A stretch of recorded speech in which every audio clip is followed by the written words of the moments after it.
Hello everyone, তো দিনটা ছিল 24 নভেম্বর আর সেদিনকে ছিল আমার একটা ব্রাইডাল বুকিং। আর আমি ঠিক টাইম মতো পৌঁছে গেছিলাম, কিন্তু ব্রাইড তখনও আসেনি। ঠিক 2টোয় টাইম দেওয়া ছিল, বাট ব্রাইড তখনও আসেনি। তো আমি একটু ভিডিও করে নিচ্ছিলাম। তো ফাইনালি ব্রাইড আসলো 3টের পরে।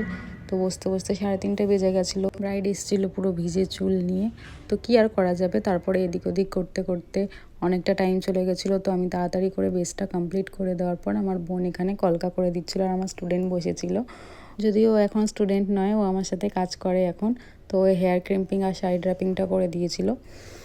আর দেখো বোন কলকা করার পরে ফাইনাল লুকটা তোমরা দেখো কেমন লাগছে আমাদের ব্রাইডকে।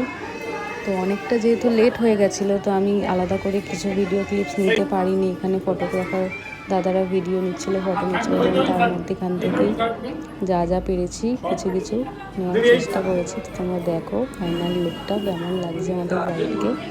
এটা হচ্ছে ব্রাইডের আফটার লুক। আর ব্রাইডের রিসেপশনের লুকটা নিয়েও খুব তাড়াতাড়ি আসবো। তোমরা জানাও কেমন হয়েছে। হেয়ারস্টাইলটা দেখো, বানটা দেখো, পুরো লুকটা দেখো তোমাদের সামনে। তোমরা জানাও কেমন লাগলো। ব্রাইডের মুখ থেকেও শুনে নাও যে ব্রাইডের কেমন লেগেছে। খুব ভালো সাজিয়েছে, যেরকমটা চেয়েছে সেরকমটা করেছে। Highly recommended. ব্রাইডের তো খুব পছন্দ হয়েছে, আর ব্রাইড আমি তার রিকোয়ারমেন্ট অনুযায়ী ঠিক সেরকম করেই করার চেষ্টা করেছি। আর ফাইনাল লুক দেখো তোমাদের সামনে। ব্রাইডের তো খুব পছন্দ হয়েছে, আর তোমরাও জানাও কেমন লাগছে।